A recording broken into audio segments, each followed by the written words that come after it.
My solitude doesn't depend on the presence or absence of people.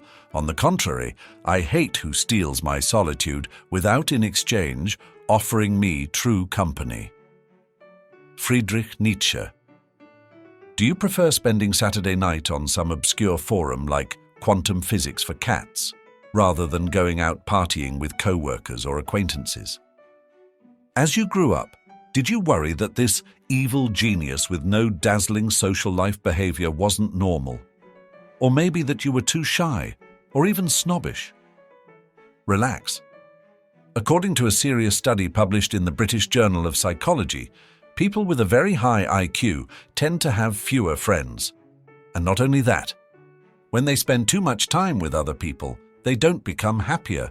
They get annoyed. For most people, socializing is like a cold beer after a heavy day. For brilliant minds, it's more like drinking coffee at midnight, with free anxiety included. To understand why this happens, let's go all the way back to the Stone Age. Picture it: campfires burning, tribes of 150 people, everyone sticking together to survive, tell stories, hunt mammoths, and argue about who ate the last deer leg. Evolutionary psychologists say our brains are still wired for that kind of stuff. Like, if you spend a nice day with your friends, your brain rewards you with a nice hit of dopamine. Good job, you followed the tribal protocol of 10,000 BC. But for the superintelligent, this mechanism glitches. It's not that they don't like company, and I'm repeating this because it matters. It's not that they don't like company. It's that their head is so full of ideas, projects, and thoughts that small talk like, "Did you hear Rachel and Frank broke up again?" just puts them to sleep. Imagine a graph. More friends equal more happiness. Sounds great, right? Now add superintelligent people. For them, the graph breaks, flatlines, or even goes down. More friends, less happiness. It's the opposite of the more, the merrier. It's more like, the more we are, the less I'm in it. Honestly, I'll admit it too. I've never understood the more, the merrier anyway. But still, for them, a night out often ends like this: fake smiles, forced laughs, and then back home to overthink for 3 hours, wondering, what did that "see you at the end of the night" mean? Was it ironic? I hope so. So why does this happen? Here are a few scientific theories behind this phenomenon. First, people with a high IQ generally have long-term goals. Very intelligent people think in top-secret project mode. They don't want to waste time at random parties. They want to build a rocket to go to Mars, or write the novel of the century. Second, quality matters far more than quantity. They don't need 20 friends to feel good. 2 are enough, but they have to be the right 2.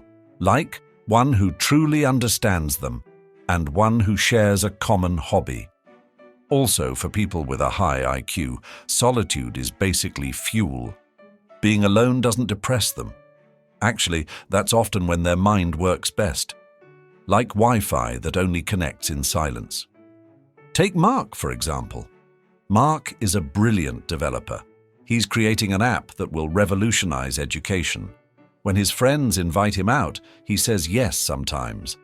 But then, after 2 spritzes and a conversation about which pizza has more protein, he goes home with anxiety because he hasn't written a single line of code. The truth? Mark is happier alone with his laptop than in a group of 10 people talking about the weather. He has a few friends, but real ones, and he's happy that way. Calm, productive, and probably one step away from becoming a millionaire. But warning, because I already know a lot of people will misunderstand this video, we're not saying that everyone who likes being alone is a genius, so don't get a big head. And we're also not saying that all brainiacs are lonely people dressed in black who only speak in binary code. There are sociable, fun geniuses, some are even great dancers. But on average, those with a very high IQ tend to prefer the company of themselves. And no, it's not sad. It's simply another way of feeling good. Moral of the story? If you don't have 1,000 friends on Facebook, but you feel good with 2 people who truly get you, that's perfectly fine.